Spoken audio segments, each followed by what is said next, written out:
Hello, today I am going to show you how to make almond milk, and I'm just using the recipe from my Pampered Chef guide for my deluxe cooking blender, which is amazing, and it makes making things like this so super easy.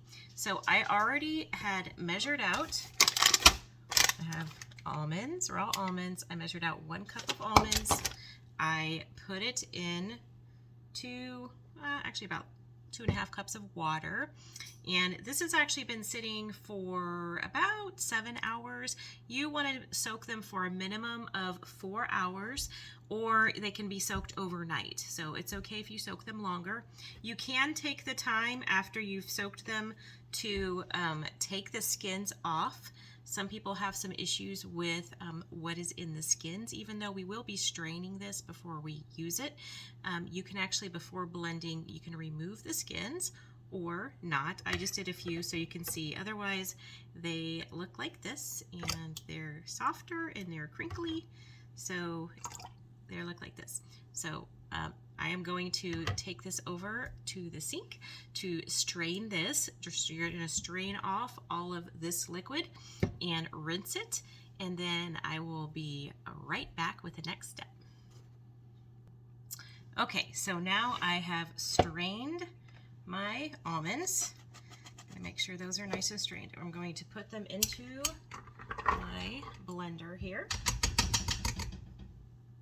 And then I am going to add 5 cups of water to make sure that this is correct. Oh yeah, that's the next one. I'm going to be doing almond butter later also. Okay, so we're going to add 5 cups. This is filtered water. We use a Berkey filter, so this has already been filtered. Measure 4 cups here. And whoops, that's too much.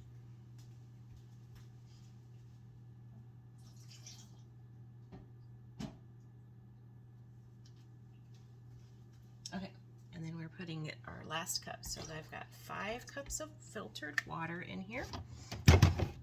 And we're going to add 1/8 of a teaspoon of salt. The other thing you can add to this is you can add a teaspoon of vanilla extract to this, and you could also, if you wanted it sweetened, so if you want it vanilla flavored, you just add a teaspoon of vanilla to this. If you would like to have it slightly sweetened, you can add like 1.5 teaspoons of like agave syrup, maple syrup, honey, something like that to give it a little bit of sweetness. I just do it plain, that way I can use it in any type of recipes that I want to use it in. I like to use this in my smoothies with my protein. I usually do with protein powder and with fruit, like what I really like to do, and some veggies, depends on the day. And or I'll just use it when I need to use some type of milk in a recipe. I will use the almond milk instead. So we are going to put the lid on this.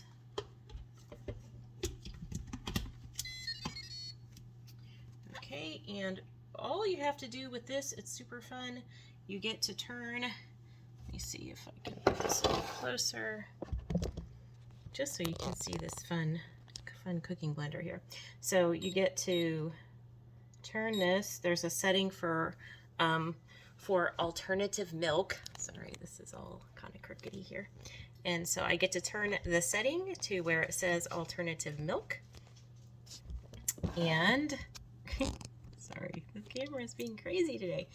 And then I get to push the wheel to start it, and you hear it beeping.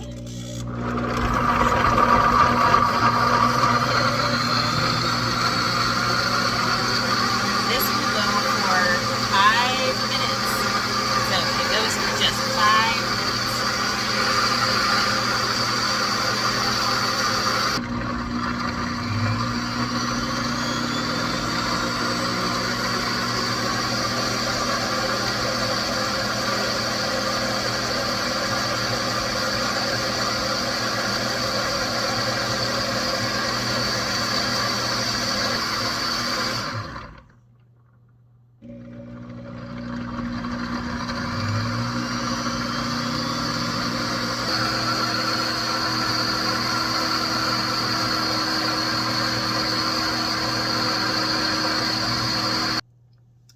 Now the blender has been done. It ran for 5 minutes. It actually is warm. This is a cooking blender, so it actually kind of heats it up as it processes a little bit.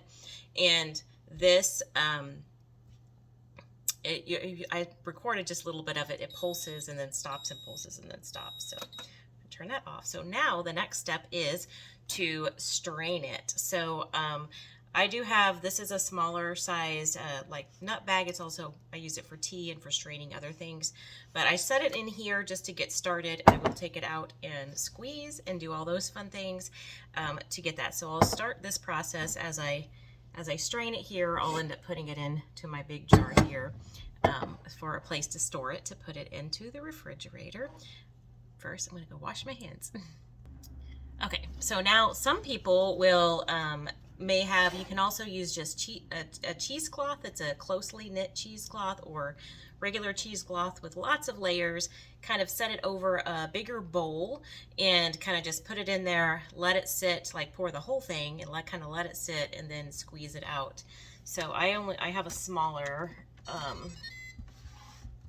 straining bag, so, and this cooking blender is like amazing, and this is glass, so it's actually heavy. So we are going to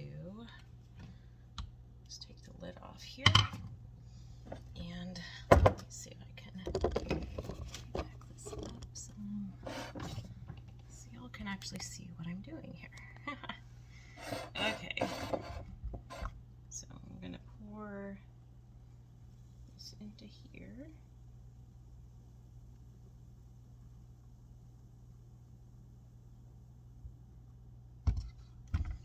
And you'll see it'll start straining through the bag.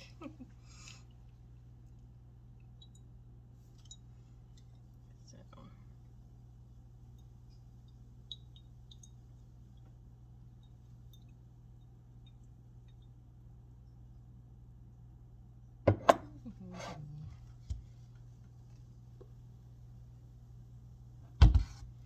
I don't know if you can see this. It's all nice and thick and creamy looking. I really actually love the way when you make the almond milk yourself, it is actually thicker. It's not super thick, but it's just a little different. It's creamier. There's nothing added to it. You know exactly what's in it. Most of the ones you buy at the store have stuff added to it. Depending on what almonds you get, where you get them, like if you get them in bulk, you can find a good price. You can actually, usually it's less cost-wise to make it yourself too. And literally, this is only taking a few minutes of time. So let's see. Do some more of this, and then I will pause this because I don't think you want to watch this whole process. But you can see it's all dripping out of the bag, making yummy milk. Okay, so we're gonna. Okay, so you'll see I can kind of like grab this and just squeeze a little bit. It helps it go a little faster to get all of the nice milk out of here.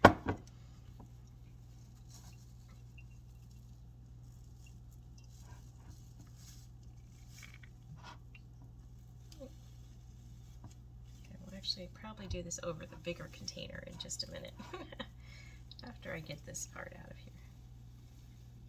If you can kind of see. Nice milk, and see how it looks nice and thick? It's really nice, and there's nothing added. There's a tiny bit of salt, and the rest is all almonds. So super nice. So really quick, almost done, I have a little bit left, but you can see the nut milk bag, is straining it into here, and then you just turn this like inside out. You dump out the rest of the almond, all the almond pulp, and it makes a little bit of a mess, but that's okay.